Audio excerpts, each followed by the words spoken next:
Secondo lei l'Africa paga un caro prezzo sugli errori delle grandi potenze?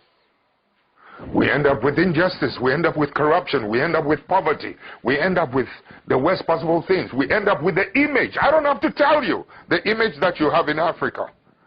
I don't have to tell you. Listen, when I was in office as an Air Force pilot,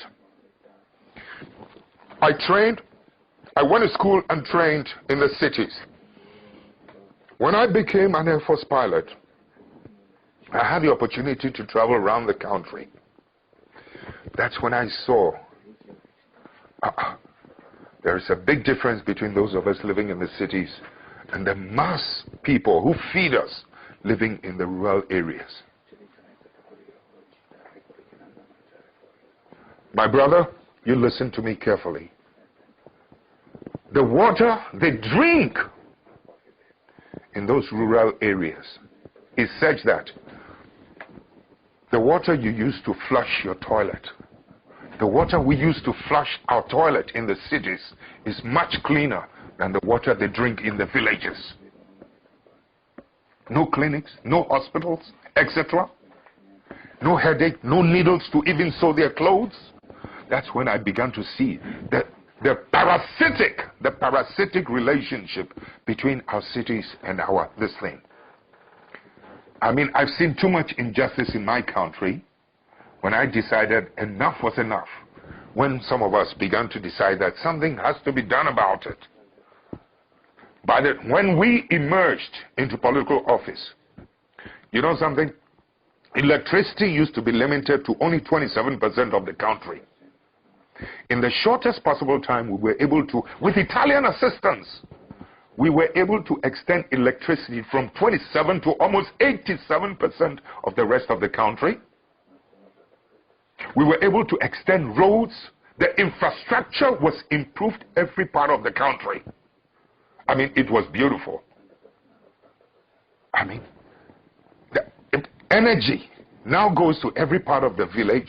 Children can now go to school and can learn at night, so that my children living in the city will not have an advantage over that child in the village. My child has no superior, was not born with anything superior than that child in the village. But so long as that child in the village is denied and deprived of electricity to learn at night and good water, etc., my child in the city will always have the advantage over the ones in the rural areas. I've been to school where rural students were doing better with the passage of time than those of us in the cities. Please, I know the potential of humanity. So when you're talking about the effects of some of these things, sometimes, you know, these superpowers must learn to accommodate and to live and to accept patriotic leadership, patriotic citizens. Too often, they're happier with people who are not patriots. But you, in Europe, excuse me, don't get angry, you never seem to know the role that some of your bad businessmen, you have good businessmen, and I respect them, but some of your bad businessmen are always doing bad things on our continent. And it's our people who suffer. This kind of thing must stop. Your governments must begin to wake up to help us, to help to police and to maintain the integrity of economic policies and economic practices in my country. Your country must help us to protect the judiciary in my country. Your country must help us to police and to monitor and to protect the political integrity in our continent.